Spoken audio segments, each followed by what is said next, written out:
하나님의 말씀은 요한복음 12장 31절로 36절입니다. 요한복음 12장 31절로 36절 말씀을 함께 합독하겠습니다. 시작. 이제 이 세상에 심판이 이르렀으니 이 세상 임금이 쫓겨나리라. 내가 땅에서 들리면 모든 사람을 내게로 이끌겠노라 하시니, 이렇게 말씀하심은 자기가 어떠한 죽음으로 죽을 것을 보이심이로라. 이에 무리가 대답하되, 우리는 율법에서 그리스도가 영원히 계신다함을 들었거늘 너는 어찌하여 인자가 들려야 하리라 하느냐? 이 인자는 누구냐? 예수께서 가라사대, 아직 잠시 동안 빛이 너희 중에 있으니 빛이 있을 동안에 다녀 어두움에 붙잡히지 않게 하라. 어두움에 다니는 자는 그 가는 바를 알지 못하느니라. 너희에게 아직 빛이 있을 동안에 빛을 믿으라. 그리하면 빛의 아들이 되리라. 예수께서 이 말씀을 하시고 저희를 떠나가서 숨으시니라. 아멘. 하나님 아버지, 이 귀한 성일에 우리 하나님 주시는 말씀을 얻길 원합니다.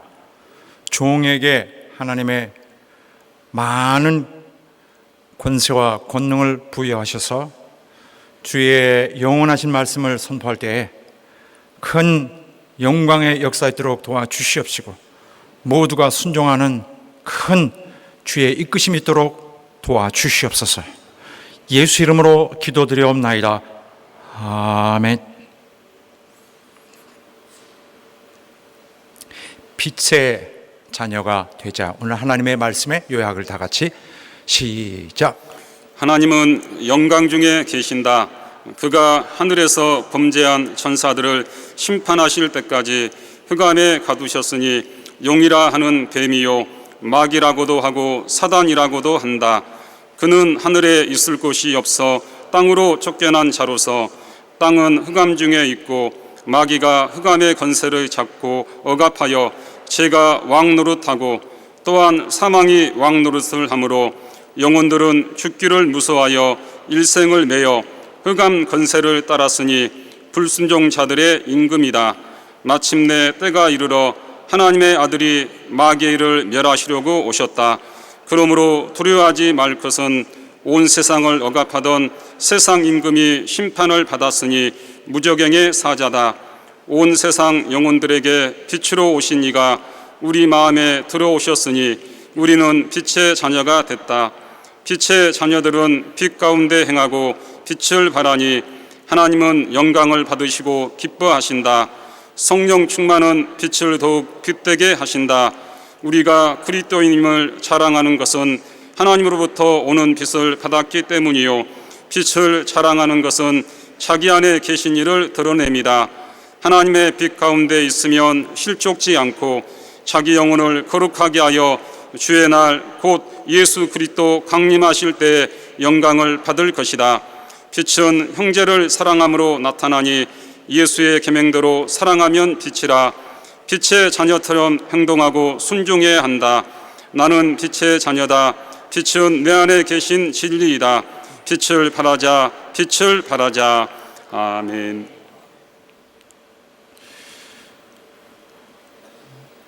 예수 그리스도께서 십자가에서 이루신 대속의 역사는 기독교 신앙의 근간입니다. 토대입니다. 그래서 우리가 주님의 십자가에서 이루신 대속의 역사를 소홀히 여기면은 우리의 신앙도 정상적으로 정착되지 않게 됩니다. 우리가 십자가에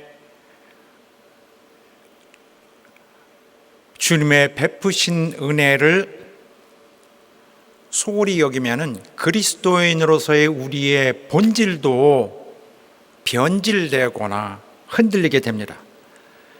주님이 십자가에서 이루신 일은 주님께도 최고의 사역이었고,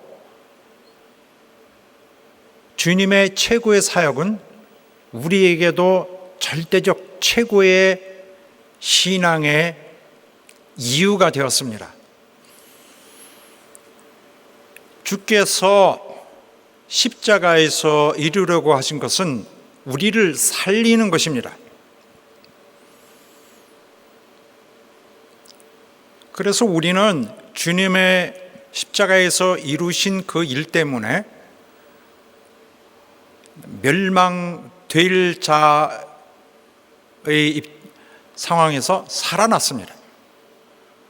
그래서 지금은 또 천국으로 갈 꿈을 꾸고 있습니다.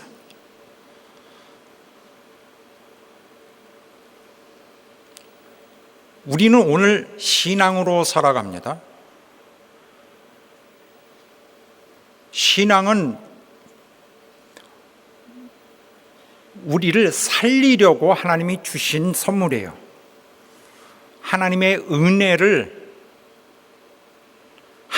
은혜가 우리 속에서 실질적인 권능이 되기 위해서 주신 것이 신앙입니다. 어떤 신앙이냐면은 그리스도께서 우리 죄를 대신하여 감당하셨다는 사실을 믿는 것입니다. 그러므로 우리가 십자가의 은혜를 경솔히 여기면은 우리의 신앙 인생의 모든 그 의미도 달라지게 됩니다. 우리가 십자가의 은혜를 약간이라도 경솔히 여기면은 신앙의 개념 자체가 하나님이 원하시던 것과는 다른 것이 되고 맙니다.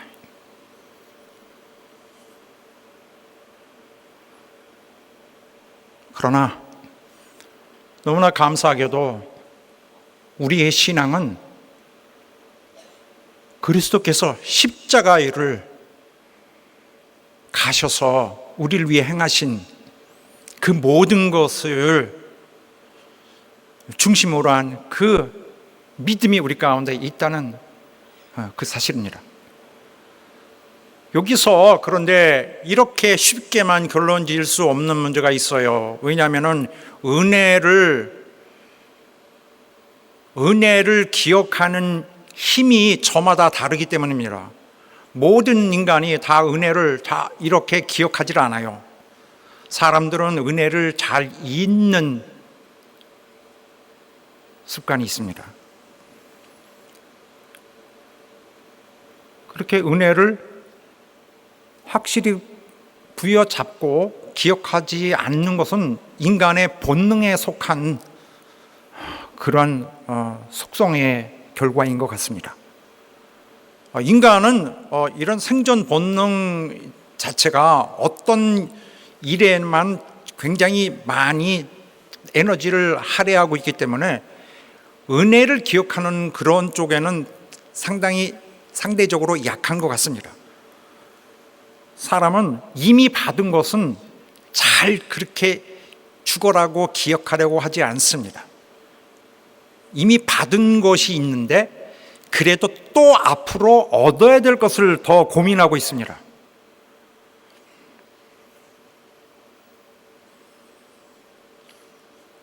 하지만은 이것은 계속 그렇게 살면은 안 될 것입니다. 왜냐하면은 우리 신앙과 관계가 있기 때문에,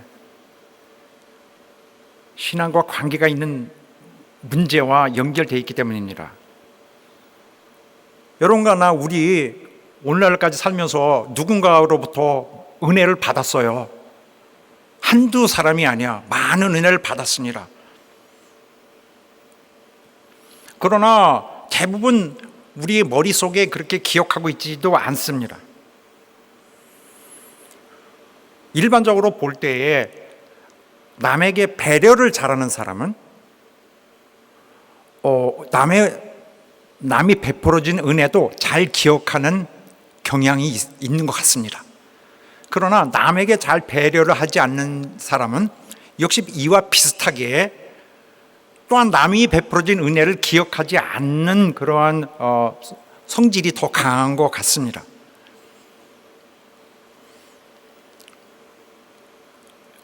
그렇게 남에게 잘 배려를 안 하는 사람은 또 역시 같은 그런 맥락에서 자기가 남에게 끼친 아픔은 기억을 잘 못합니다.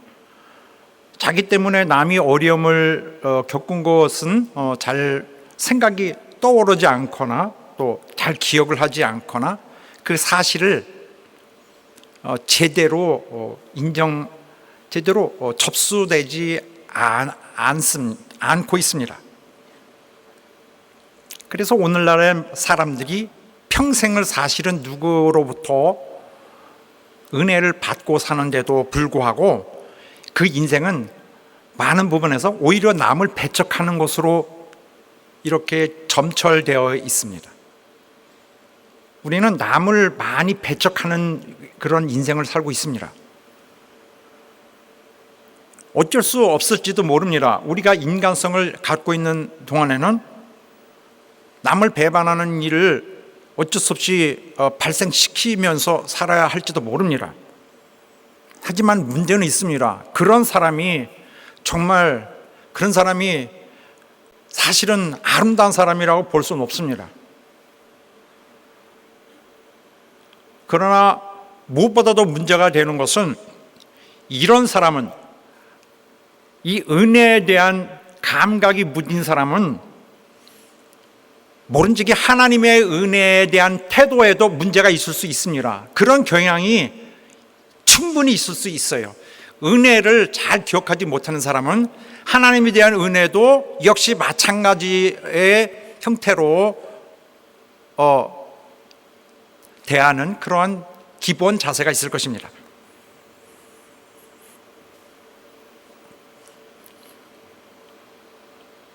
이것은 상당히 문제가 있습니다. 우리가 이렇게 일상생활할 때 평소에 누가 자기에게 은혜를 베풀면은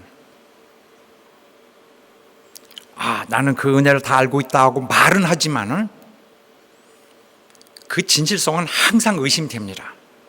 적어도 정도는, 그 은혜를 알고 있는 정도는 항상 의심이 됩니다. 그래서 말할 때 나는 은혜를 알고 있다는 듯이 말하는 것이 보통이지만은 실제로 그 은혜를 베푼 자의 그 부담을 알고 있는 자는 얼마나 되는지 정말 의심스럽습니다. 누가 나에게 은혜를 베풀면은 나는 내가 받은 이것만 생각하지, 사실은 그 사람이 내게 은혜를 베풀기 위해서 자기가 감당해야 될 그 아픔의 크기는 나는 잘 모를 수 있습니다.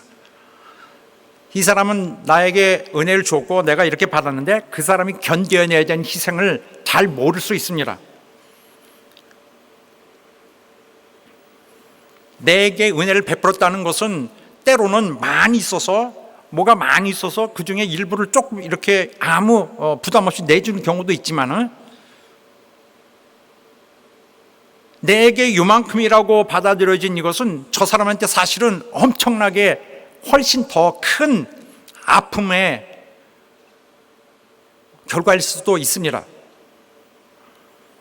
모든 것이 이 배려를 해준다, 은혜를 베푼다는 것은 거의 대부분이 무에서 유를 창조하는 거예요.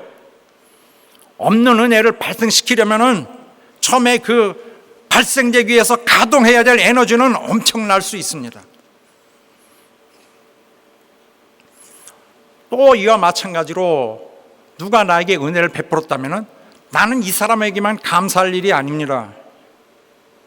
어쩌면은 그리고 보다 종종 발생하는 상황은 뭐냐면은 이 사람은 나한테 은혜를 베풀었지만은 그래서 난 이 사람에게만 감사를 하지만은 이 베풀어진 은혜에는 진짜 거기에 은혜가 되도록 희생한 사람이 뒤에 있을 수 있어요. 이 사람이 영광스러운 것이 아니라 그 뒤에서 희생한 가족이 있습니다. 이 사람보다 가정이 오히려 더 많이 희생할 수 있어요. 이 사람은 자기 가정을 가정에 가야 될 행복을 막았을 수도 있습니다. 내게 행복을 전달하기 위해서.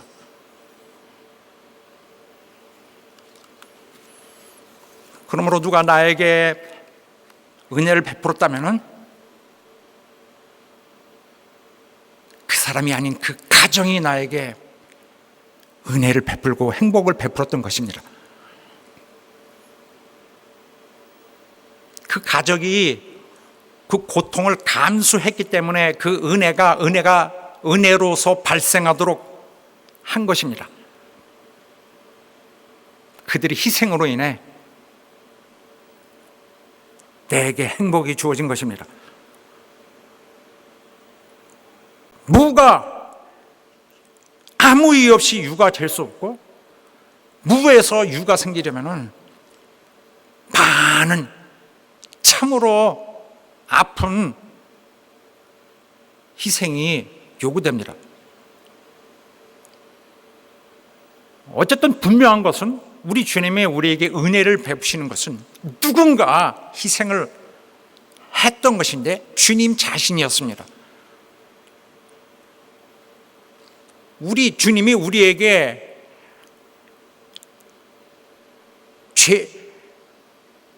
이 지옥의 고통을 견디시려면은 우리가 겪어야 할 그 고통을 그가 견디신 것입니다. 우리가 앞으로 영원토록 슬퍼할 일을 이제 더 이상 없어졌다면은 그 슬픔을 주님이 슬퍼하셨던 것입니다.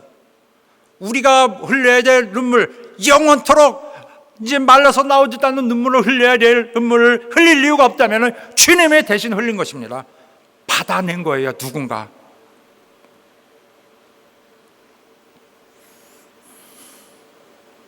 우리 신앙의 본질은 주님이 내 불행을, 내 아픔을, 내 지옥을 대신 가져가셨다는 데 있어요.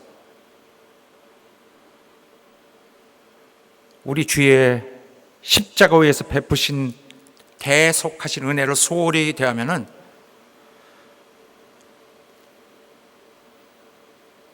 은혜를 베푼 자와 은혜를 받은 자의 관계가 성립이 되지 않습니다. 주님과 나의 관계가 없는 거예요. 베푼 자와 베풀 받은 자의 관계가 분명해야 돼요. 우리 인생 자체가 뭡니까? 우리 인생 자체는 전체가 주의 은혜를 기억하고 그분께 나의 의지를, 나의 신앙을 고백하는 것입니다. 나는 당신의 베푼 사랑으로 인해 오늘 여기에 있습니다. 나는 당신의 은혜를 기억하고 있습니다. 난 당신의 사랑을 기억하고 있습니다. 이것이 내 인생이에요. 나타내는 거죠. 나는 당신의 은혜를 입고 있습니다.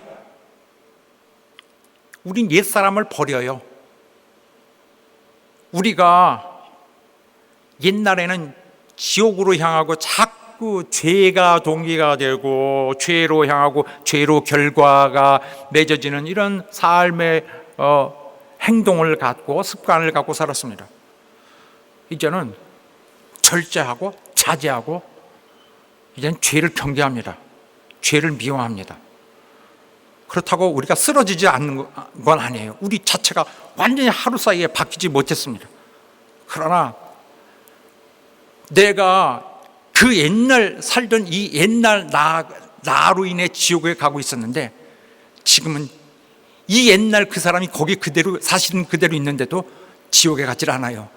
왜냐하면 주님이 막아냈기 때문에, 그 형벌을 대신 받아냈기 때문에 오늘날 멀쩡하게 살아있지만은 사실 지옥 자식과 다름없던 나였습니다. 나는 제스처하는 거예요. 주님께 난 당신의 은혜 압니다. 평생 동안에 액션이라도 제스처라도 하는 거예요. 나 당신 은혜 받았습니다. 평생 동안 이것이 내 인생입니다. 이것이 주님과의 관계예요. 주님이 내 불행을 가져가서 내게는 행복이 남겨져 있다. 내게 무엇이 있는가? 나 이렇게 엉망인 내게 무엇이 남겨져 있는가? 주님이 불행을 가져갔기 때문에 내게 행복이 남아있다. 빚졌다. 내 영원한 형벌을 주님이 대신 받으시고 내 영원한 죽음을 주님이 대신 죽으시고 내 고통을 대신 괴로움 당하시고 내 슬픔을 대신 슬퍼하셨다. 내 영원한 실패, 나는 내 영원한 실패 생각하지 않는다. 내겐 있지도 않는 선택이다. 주님이 가져가셨다. 나는 주님과 관계가 있는 자다. 주께서 우리에게 이렇게 하라 저렇게 하라 계명을 주셨어요. 계명을 주시는데 그것은 우리가 실행하고 있습니다. 열심히. 이것은 주님이 우리가 하고 있기를 가정하시는 거예요. 기대하시는 것이죠. 우리가 회개하고 있기를 당연히 기대하시는 거예요. 계명 주시는 것은 당연히 하고 있으려니 생각하십니다. 그는 우리에게 큰 걸 주셨거든요. 주님의 죽음에 해당하는 그 큰 것을 주셨어요. 그래서 우리는 주님이 우리의 짐을 대신 지셨다는 그 증거를 평생 동안 보이면서 사는 것입니다. 내가 마음에 들지 않을지라도 행동해야 돼요. 적어도 변화된 자세, 변화하려는 자세라도 하는 척이라도 해서 주님께 내 평생 메시지를 드리는 거예요. 그렇게 함으로써 첫째, 구원은 주님의 구원, 우리에게 베푸신 구원은 완전체가 됩니다. 비로소 모양이 완전해집니다. 왜 완전해져요? 주님의 대속의 은혜에 내가 반응했기 때문에, 내가 알고 있기 때문에, 내가 갚으려는 마음으로, 적어도 그 베푸신 은혜에 대해서 아는 마음으로 주께 나를 나타냈기 때문에, 내 신앙 고백이 있기 때문에 구원이 완성되는 거예요. 완전체가, 이 자체가 완성됐다기보다 이 완전체가 된 것입니다. 비로소 성립이 된 거죠. 그런데 이것은 더 중요한 또 한 가지 중요한 의미도 있습니다. 두 번째로 우리가 그렇게 주님께 화답한 것은 주님으로 하여금 우리를 천국으로 이끌게 하시기에 필요한 법적인 증거를 확보하실 수 있게 되는 것입니다. 우리가 그렇게 함으로써 주님이 우리를 천국으로 불러오릴 때 주님의 필요한 증거, 법적 증거를 주님도 가지셔야 돼요.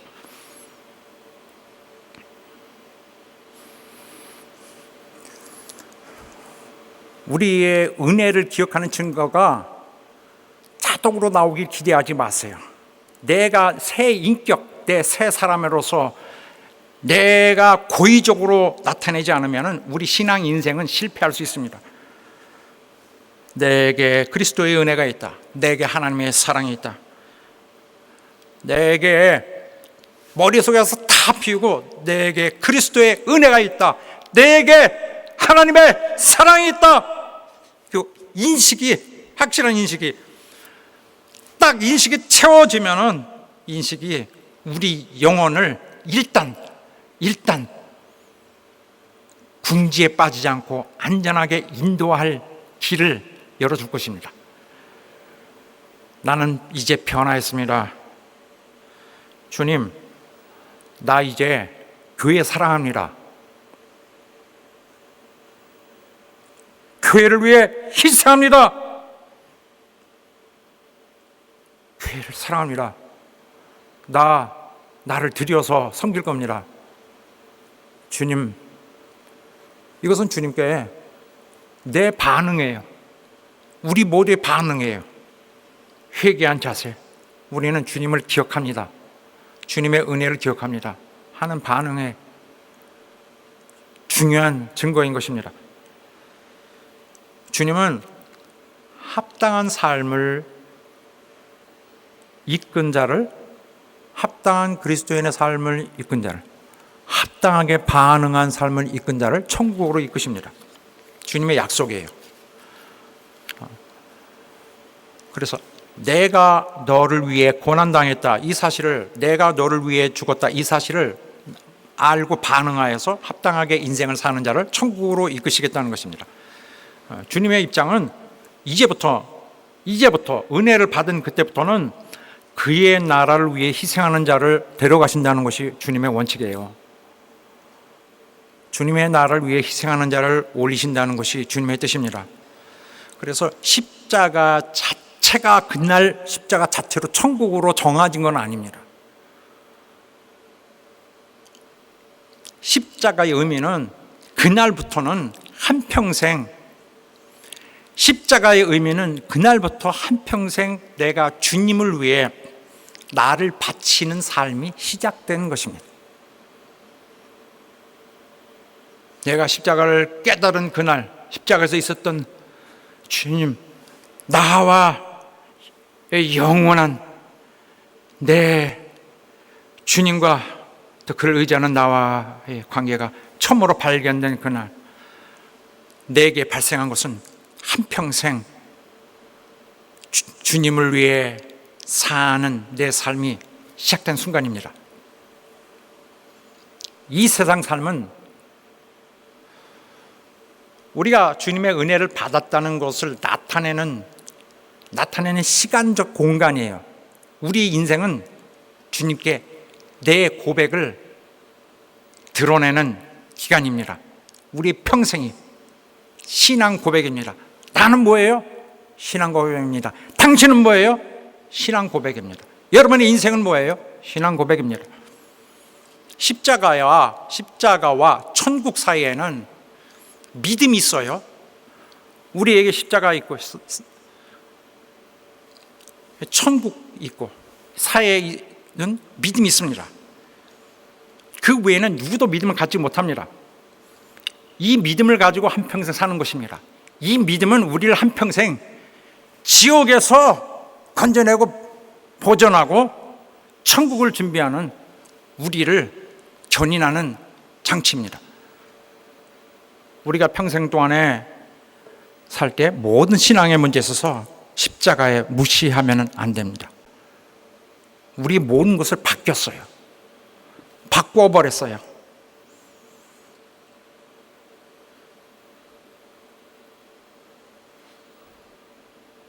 주님은 이 땅에 십자가 대속을 위해서 오셨습니다. 우리를 위해서, 날 위해서, 여러분 개인을 위해서 죽으시기 위해 오셨어요. 이 사실을 아는 자만이 주님을 배척하지 않게 될 것입니다. 나머지 사람들은 주님을 배척할 위험 카테고리에 걸쳐 있습니다. 우리 주님도 십자가 절대 경시 여기지 않으셨어요. 하나님 아버지도 십자가 절대 무시하지 않으십니다. 성령도 십자가를 약간 약하게 보지 않으십니다. 그가 예수께서 하늘로 올리신 것은 왜 올리신 것인지 아십니까? 왜 하늘 영광으로 받으신지 아십니까? 그것은 예수께서 십자가 대속을 이루셨다는 이유 때문입니다. 물론 주님은 십자가 죽으시지 않으셔도 어차피 하늘은 주님의 것입니다. 그러나 주님이 하늘에서 영광으로 받아들이셨어요. 그가 십자가에서 죽으셨다는 사실이 그야말로 공식적으로 그를 영광으로 올리는 이 대대적인 하늘의 표현이 발생하게 된 것입니다. 심판과 관련하여서 주님은 십자가를 통하지 않고는 절대로 자기 어떤 주권이라는 건 그 임금의 권리를 말해요. sovereignty, 주님의 주권, 왕의 주권. 주님은 주권을 절대 하늘의 주인이시고 보좌의 주인이시고 세상의 심판자라는 것을 너무 분명한 사실일 것인데 그는 절대 십자가를 통하지 않고 주장하지 않으신 것입니다. 이걸 십자가를 지나온다는 걸 가정하고 하시는 거예요. 가정하고. 지금은 이미 이루셨죠. 주님의 영광에 대한 모든 것은 반드시 십자가 위에서 베푸신 희생의 그는 거친 십자가 길, 이 버겁고 이 고난스러운 아픔을 통해서 나타난다는 사실을 잊지 않기를 주의 이름으로 축원합니다. 아버지께서 내 사랑하는 자다, 저를 사랑하라, 저의 말을 들으라, 내 사랑하는 자라, 내가 너를 기뻐한다. 아들이 십자가에 올려질 것을 가정하고 하시는 말씀이에요. 그렇게 하여 예수께서는 아버지에게 드려지는 희생이 되셨습니다. 온전한 희생이 되었어요. 아버지의 진노의 아버지, 영원한 형벌을 해야 되는 아버지의 공의의 아주 저스트한, 공의의 공정한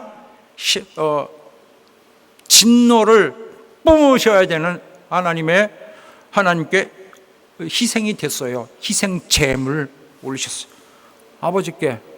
아버지의 이 분노를, 요구를 받아들이는 거 완성하셨어요. 두 번째로, 여러분과 우리를 위해 대신 죽으셨습니다. 그는 내 대신 하신 희생자예요. 십자가는 하늘의 영광과, 주님이 누리시는 하늘의 영광과 분리될 수 없습니다. 주님의 영원한 주권은 주님의 고난과 절대로 분리할 수 없습니다. 하나님의 영광을, 하늘의 영광을 생각할 때 주님의 십자가에서 고난받으셨다는 사실을 결코 제외하고 따질 수 없습니다. 십자가를 통하지 않으면 하나님은 하늘 영광 받으실 계획이 없으셨습니다. 기독교 신앙은 십자가의 은혜로서 비로소 온전한 모습이 드러나기 시작합니다. 십자가는 기독교 신앙의 기초예요. 많은 사람들은 평소에 사적으로 은혜를 기억하는데 좀 무디기도 합니다. 남을 은혜를 그렇게 깊이 헤아리는 것을 하려고 하지 않습니다. 그러나 이런 경우에는 그 사람에게 어쩌면 신앙의 황색불이 들어와 있다고 해야 할 것입니다. 조심해야 되는 거죠. 나는 우리 인간관계에서 남을 파괴하고 이렇게 하면서 나는 신앙이 좋다라고 할 수 없어요.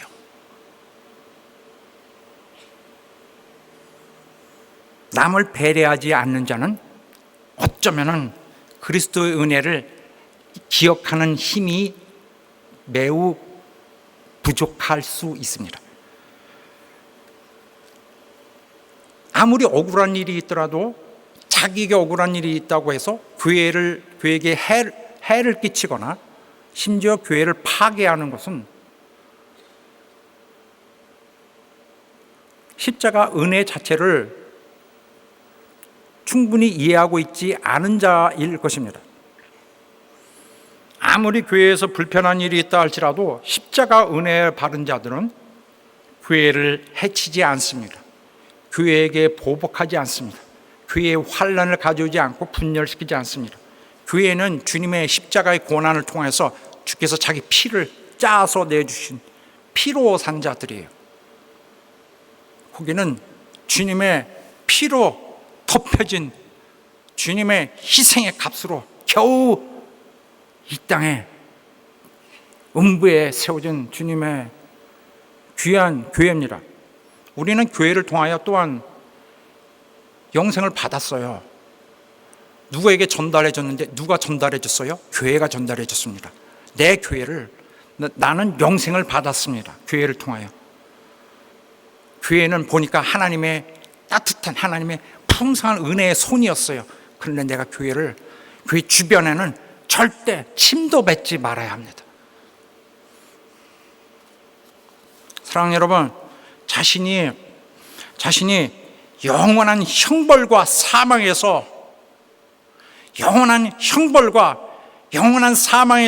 살아서 돌아온 바가 있다면은 주님께 충성하시기를 주 이름으로 축원합니다. 자기가 지옥불에서 또 영원한 불행에서 구출된 바 있다면은 교회에 충성하는 여러분 되시기를 간절히 바랍니다. 주님이 바라시는 바, 주님이 부르려고 계획하신 바, 주님이 부르신 천국으로 가기를 원하시는 분은 감독과 협력하여 주께 평생 주님을 향한 신앙 고백이 되시기를 예수 이름으로 축원합니다. 할렐루야. 자, 오늘 본문의 말씀 보겠습니다. 자, 사실은 주님이 그 사이에, 일주일 사이에 예루살렘 성전으로 입성하셨어요. 나귀를 타시고. 그래서 많은 사람들이 주를 호산나 부르면서 영접했습니다. 이 장면은 우리가 그냥 지나쳤습니다. 다루지 않았습니다. 그래서 예수님이 일단 예루살렘 성전에 오셨기 때문에 그의 입장은 온 유대 땅뿐만 아니라 온 우주적으로 약간 집중이 되어 있는 상태입니다. 여기 이방인들이 주님을 찾아왔습니다. 그런데 주님께 직접 오지 않고 이방인들, 헬라인들이 이렇게 12 제자들 중에 일부 빌립을 통해서 또 안드루를 통해서 이렇게 주님께 접촉을 해왔습니다. 어디로요? 예루살렘으로. 쉬운 문제는 아닙니다. 이거 왜 그러냐? 이방인들을 예수님이 받으실 것인가 하는 문제에 대해서 다들 자신이 없습니다.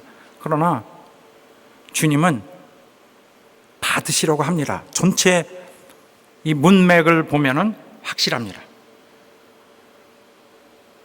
유대인들이 이방인을 상종하지 않는다는 이런 상황 속에서 조심스럽게 예수께서 어떻게 하실 것인가? 예수는 그를 괜찮아, 오케이라고 말씀 안 하시고 이제 그들을 받아들인다는 그러한 어떤 긍정의 상황 속에서 그가 이제 뭐라 그러시냐면 인자의 영광을 받을 때가 왔도다. 저들도 받는다는 거예요. 마지막 날을 향해 달려가고 있는 것입니다. 마지막 날들을 시작하셨어요. 자신의 어떤 결정적인 때가 있다. 어떤 결정적인 때일까요? 어떤 영광을 얻을 때가 있다? 그가 온 예루살렘을 뒤덮고 영광 중에 높임 받는 거, 그런 때일까요? 그 때라는 것은, 자, 어쨌든 유대인만 아니고 다 받아들이는 이럴 때가 올 것입니다. 이때 주님이 이렇게 말씀을 이제 더 구체적으로 열기 시작하시는데 뭐라 그러냐면은 한 알의 밀이 땅에 떨어져 죽어야 많은 열매 맺는다. 이건 무엇을 말씀하시냐면은 자신의 죽음이 있을 것을, 죽음이 필요함을 말씀하신 것입니다. 그래서 주님의 영광은 이런 사람들이 생각하는 굉장히 웅장하고 또 찬란하고 또 로마를 무찌르고 사람들의 칭송을 받으며 높이 올려지는 그런 승리의 정복자의, 지배자의 영광받는 모습이 아니라 죽어야 된다는 것입니다.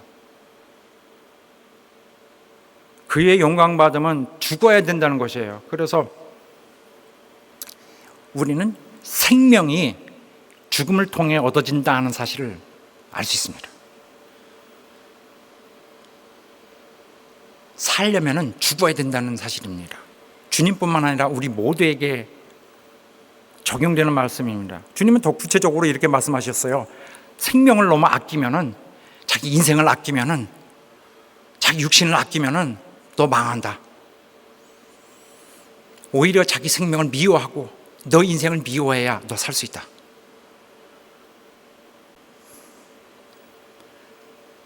이 공간복음에서도 비슷한 말씀 많이 하셨습니다. 너 목숨 아끼고 너 이 땅에서의 너 기회를 아끼면은 너 다 망한다.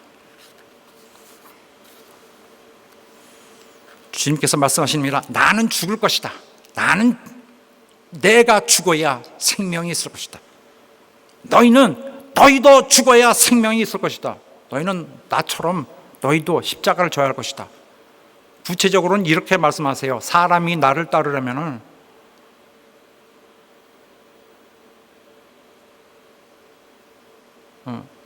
나를 섬기려면은 나를 따라야 되는데, 그렇게 하여 나 있는 곳에 너희도 있으리라. 너희도 십자가를 져야 된다. 나처럼 자신에게 맡겨진 십자가를, 자기 생명을 아끼지 않아야 한다. 그래서 이 다른 말씀에 딱 이 부분과 똑같아요. 자기를 부인하고 자기 십자가를 지고 쫓아라. 자, 화면에 나왔었나요? 마가복음 맞습니다.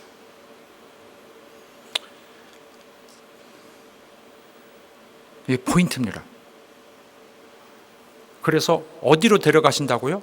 어디에 우리가 있게 하신다고요? 하늘나라.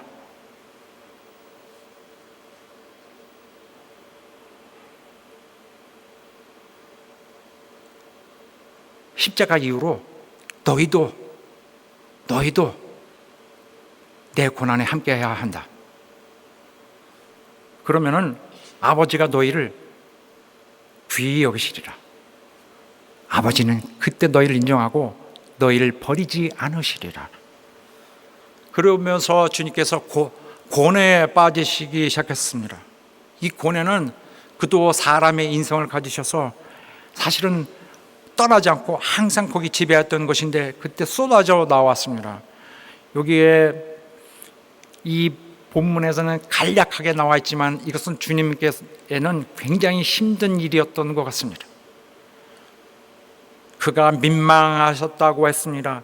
이 단어는 한국 사람 우리가 옛날에 쓰던 말인 것 같아요. 민망하다는 말은 원어에는 굉장히 강한 단어로 나와 있습니다. 이거는 완전히 혼란에 빠지는 것입니다. 완전 혼란에, 굉장히 고통스러운, 정신적으로 심각한 위기에 처한 것을 말합니다. 우리는 이 주님의 이 고통에 대해서, 이 고뇌에 대해서 자세히 알 수 없어요. 그냥 추측할 따름이죠. 어떻게 추측하느냐? 이를테면은, 예를 들면은 주님이 우리 죄를 짊어지십니다. 그래서 아버지가 그에게 가하는, 이런 죄인에게 가하는, 원수에게 가하는 심판을 자기가 지셔야 되는데, 자기는 일시적으로 죄인이 되는 거예요. 그러니까 상황적으로 죄를 짐을 지고 자기는 죄인이 됩니다. 죄 없으시니까 죄를 자기 몸에 들고 올라가십니다. 얼마나 그가 역겨우시고 힘드셨겠습니까? 그는 아버지께 처절하게 버림을 받으시는, 원수를 대하시는 아버지 앞에 나타나 견디기 어려운 심판을 받습니다. 이것을 포함하여 그도 인성을 가지셔서 이 많은 것에 대한 고난과 두려움 속에 두려움을 갖고 매우 고통받으시다가 이제 그러나 그가 극복은 하셨습니다. 이보다 더 큰 것이 사명을 받은 그의 사명감인지라 그의 두려움과 고통을 뒤로, 아주 거짓말같이 뒤로 물리치시고 앞으로 나타나셔서 오히려 아버지의 확신을 물으셨습니다. 아버지여, 아버지의 이름을 영광스럽게 하옵소서. 예수 이 땅에 오셔서 아버지의 명예를, 아버지의 이름을 위하여 이렇게 지금까지 일해 오셨습니다. 그러자 아버지께서 하늘에서 소리를 내시는데, 내가 그렇다, 옳다, 내가 이미 영광스럽게 하였고 또 영광스럽게 하리라. 한 번 했고 또 하리라. 이 한 번 그렇게 하여 사람들이 있는 데서 그가 말씀을 귀에 들리도록 말씀을 했습니다. 내가 이미 영광스럽게 했고, 이것은 예수께서 성육신으로 오신 순간부터 이 세상 고난을 다 받고 인생을 겪고 십자가에서 고난을 받고 완전히 십자가에서 죽은 데까지를 다 말씀하시는 거예요. 이 모든 것을 아직 끝나지 않았어요. 십자가에 올라가셔야 되는데 미래에 있을 일을 과거로 처리해 버렸습니다. 완전 시제 혼란이죠. 그러나 하나님께서는 이 카테고리가 분명한 것입니다. 예수의 공생에 난 거기에 대하여 내 이름이 영광받은 걸 인정한다. 난 그 이름을 영화롭게 한다. 예수의 십자가로 인해서 철정을 이룬, 아버지 이름을 위하여 애를 쓴 철정을 가지고 하나님께서 나 영화롭게 했다. 앞으로 미래에 있을 일인데 영화롭게 했다라고 과거형으로 표현을 했습니다. 또 이후에 또 영화롭게 하리라. 이것은 십자가 이후부터예요. 살아나시고 승천하시고 하나님 보좌에 앉으실 것까지 다 포함해서 이제는 영화롭게 또 할 것이다. 곁에서 들은 무리들은 이게 천둥소리냐 뭐냐 하고 잘 못 듣는 사람도 있었습니다. 그러나 예수께서 이 소리는 너희를 위한 것이다 분명히 말씀하셨습니다. 하나님께서 사람들이 인정할 수 있을 만큼 예수의 부르짖음에 대해 하늘이 즉각적으로 우르릉 하고 또 음성으로 그에게 대답하셨습니다. 아버지의 인정하심, 아들에 대한 아버지의 입증. 그래서 거기 있던 자들도 다 들을 수 있도록 예수께 위로를 주신 것입니다. 예수는 그것을 가지고 또 끝까지 이건 너희를 위한 것이다. 예수님의 우리를 위해 죽으시려는 그 각오 정말 대단하십니다. 이 모든 것은 배척에 대한 심판이 이르렀다는 걸 말합니다. 믿지 않는 것에 대한 심판. 믿지 않는 것은 너무나 단순해요. 배척이 믿지 않는 것입니다. 이 세상의 심판이 이르게 됩니다. 주님이 이렇게 뻥하고 터뜨리신 내용입니다. 이 세상에 심판이 이르렀으니 진짜 의미는 이 세상에 파탄이 이르렀으니 파멸이 이르렀으니 하는 말이죠. 이 세상 마귀의 체제 아래에 있는 이 세상, 마귀의 지배를 받는 이 세상과 거기에 모든 자, 거기서 마귀에 합하여 하나님께 반란하는 자들 모두에게 심판이 있으리라. 왜냐하면 이 세상, 그리고 이 세상의 임금이 쫓겨나리라. 싹 쓸어버리라. 여기에 사단의, 이 세상 임금은 누구예요? 사단이죠. 사단의 권세와 영향력 싹 깨버리리라. 사단이 갖고 있던 모든 권력, 모든 자기 권리, 모든 자기의 구축한 세력 깨트려 버리리라. 이 모든 것이 주님의 심판을 발생시킨 것과 동시에 생겨난 것입니다. 주님이 십자가에 올리신 것은 심판의 발생을 의미합니다. 원래 세상 다 망가뜨려지고 다 폭발되고 다 없어질 것입니다. 그러나 주님을 십자가에 올린 것은 주님의 심판을 발생시켜 버렸어요. 이것은 무엇을 말하는 것이냐? 배척하는 자와 배척하지 않는 자를 구분하는 구분이 불가피하게 발생한 것입니다. 어차피 모두가 멸망하게 될 것이지만 이제는 배척한 것에 대해서 구체적으로 심판이라는 기준이 생겨버렸습니다. 이때부터 믿는 자와 믿지 않는 자, 배척한 자와 영접한 자를 구분하신다는 것입니다. 물론 사단은 여기 얼마 동안은 여기 머물러 있게 될 것입니다. 그러나 그가 멸망할 것은, 그가 완전히 파탄에 처할 것은 기정사실입니다. 마귀에 속한 건 모든 것이, 사단에 속한 건 모든 것이 완전히 끝날 날이 곧 오고 있습니다. 그러나 중요한 것은 이 공간 안에, 시간이라는 공간 안에 믿는 자와 믿지 않는 자에 대한 심판이 발생해서 우리 앞에 강력하게 서 있다는 사실입니다. 내가 땅에서 들리면, 땅에서 들리신다는 건 무슨 뜻일까요? 여기서 주님 말씀하시는데 땅에서 들린다. 우리가 전에 주께서 말씀하셨어요. 모세가 놋뱀을 든 것처럼. 이거 뭘 말씀하시는 거죠? 땅에서 들린다. 예수 들린다. 십자가에서 죽으시는 걸 말씀하시는 거예요. 그런데 거기서 끝나지 않아요. 오늘 이 말씀 보면은 무엇을 말하는 것인지, 주님의 십자가를 말하시는 것인지, 아니면 십자가로 인한 죽음, 부활, 승천, 하늘 어떤 것이냐, 완전 혼란 상태 빠집니다. 주님의 들리우신다는 것은 다 포함하는 거예요. 주님의 십자가로 인해서, 주님의 십자가 죽음으로 인해서 시작된 그 영광의 첫 계시가 부활과 승천과 하늘 보좌에 오르심과 영광 받으심으로 완전히 이어지는 거예요. 한 덩어리가 되어서 구분할 수가 없게 되는 것입니다. 들어올림 자체가 세상의 심판을 발생해 버렸고, 들어올림은 주님의 죽으심인데, 십자가에서 죽으심인데 죽으심만 심판을 발생시켜 버렸죠. 하나님의 심판을 그 방세를 당겨 버린 것입니다. 범죄를 발견했어요. 범죄에 대한 완전히 법적 증거를 잡아 버린 것이죠. 그러나 하늘에 오르셔서 영광 받으셨어요.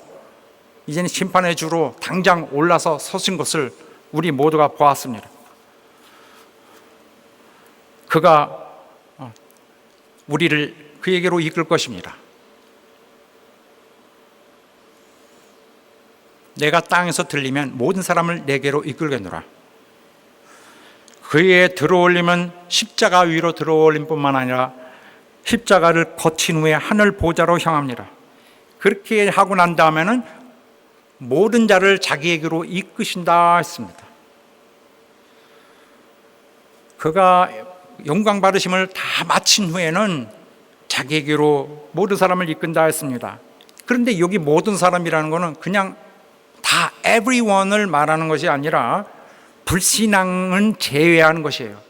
주님을 믿는 자들, 주님에 대한 예수 그리스도에 대한 믿음, 예수 그리스도에 대한 믿음이 예수 그리스도의 십자가의 대속에 대한 믿음을 하나의 조건으로 이미 가정하여 두고 있습니다. 믿음은 조건입니다. 그렇게 하여 오직 예수 그리스도의 죽음을 통하여서 죄는 속죄를 받게 되었습니다. 죄는 그리스도의 속죄를 통해서만 사해집니다. 죄는 오직 그리스도만이 멸하실 수 있습니다.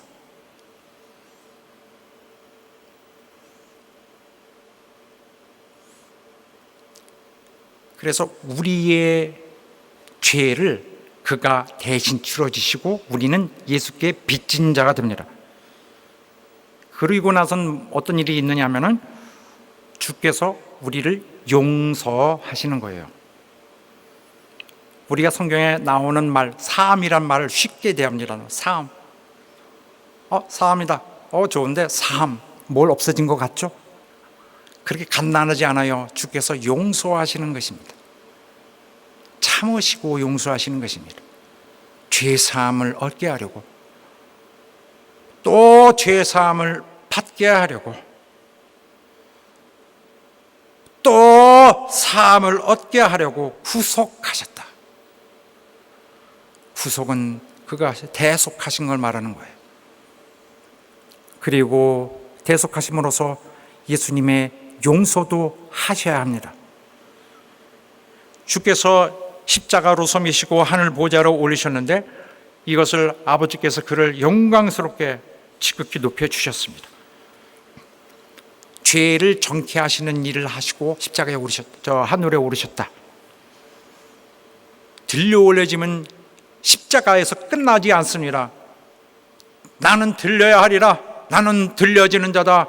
십자가까지만이 아니라 영광까지 한 단어로 들려 올려짐, 십자가 플러스 부활, 승천, 영광받은 승귀까지 한 개념에 한 단어 들려 올려질 것이다. 십자가를 누구도 주님 영광 받으신 것에서 분리를 못합니다. 들려지는 것은 영광 받는 것입니다. 들려지는 것은 십자가에 올려서 우리를 위해 죽으시는 것입니다. 주의 십자가에서 죽으심은 그의 영광에 오르시기 위한 이 첫 발이에요. 시작인 것입니다.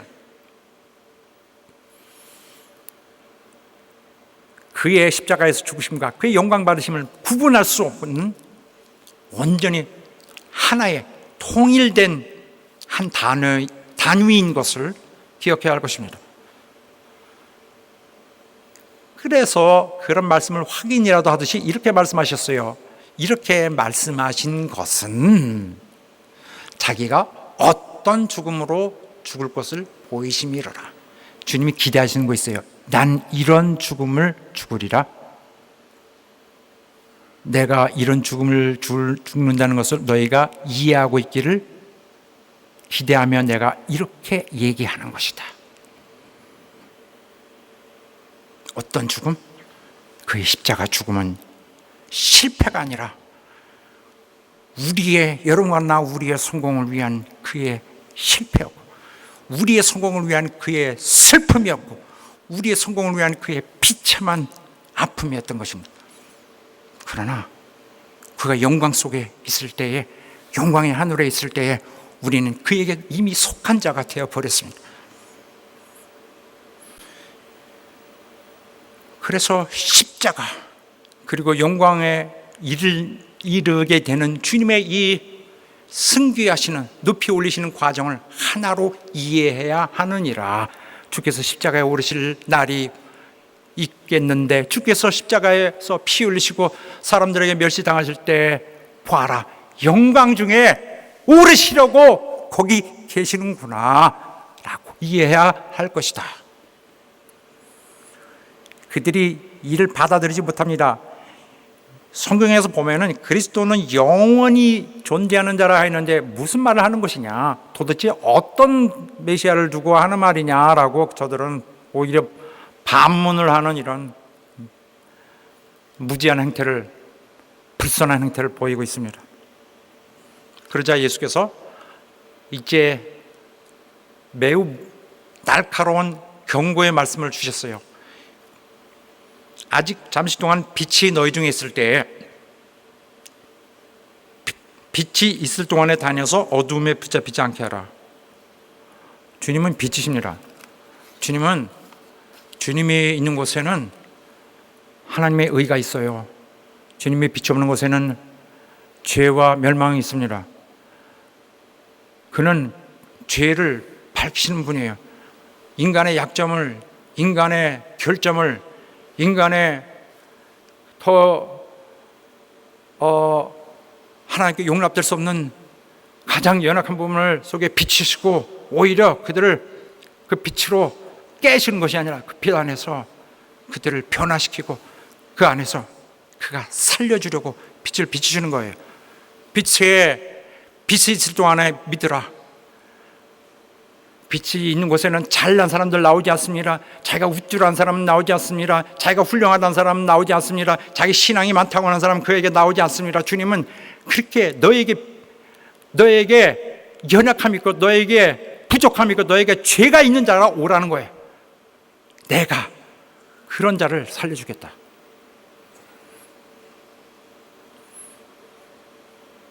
오히려 빛 안에 들어와 자기의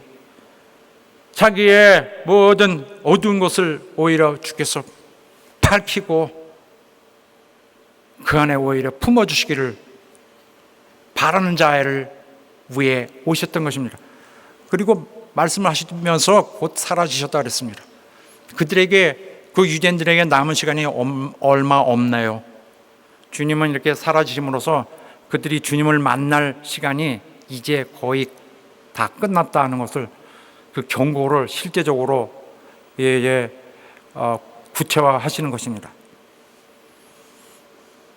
이렇게 주님은 경고하셨어요. 주님은 평생 경고하셨습니다. 십자가를 앞에 두고 주님이 이렇게 경고하셨는데, 그리스도인들은 경고받는 자들입니다. 주님 평생 경고하셨던 것처럼 저도 교회 담임 목사로서 경고하는 자입니다. 내가 경고 안 하면은 우리 다 망합니다. 나는 평생 동안 경고할 것입니다. 경고를 듣기 싫어하는 세상 사람이 있다면 빛을 싫어하는 사람들 것입니다. 그러나 나는 평생 경고할 것입니다. 그래야 주님이 우리를 구원하실 뿐만 아니라 천국까지 이르시려는, 한번 사랑한 사랑을 끝장내시려는 주님의 뜻을 따라갈 것입니다. 나는 내 교인들을 지옥에서 구원하여 천국에 이르게 할 것입니다. 경고하는 담임 목사를 환영하는 여러분 되시기를 주의 이름으로 축원합니다. 경고하시는 주님을 환영하시는 여러분 되시길 예수 이름으로 축원합니다. 경고하시는 하나님께 순종하시길 바라겠습니다. 십자가를 소홀히 여기면 안 되고요. 그래서 주님의 죽으심에 대해서 영광 돌려야 됩니다. 주님의 빛의 자녀가 되기 위해서 신실한 양심으로 주님을 섬기는 여러분 되시길 주 이름으로 축원합니다. 여러분과 나의 인생, 남은 인생은 주께 우리의 진정한 변화된 우리의 새 정체를 밝히는 것입니다. 주님께 신앙 고백, 주님 당신의 아픔을 압니다. 당신이 내게 주신 그 은혜를 압니다. 표현하는 평생 동안의 신앙 고백이 되시길 주의 이름으로 축원합니다. 할렐루야! 기도합시다. 하나님 우리를 받아주시옵소서. 내 영혼 받아주시옵소서. 부족하지만 내 영혼 받아주셔서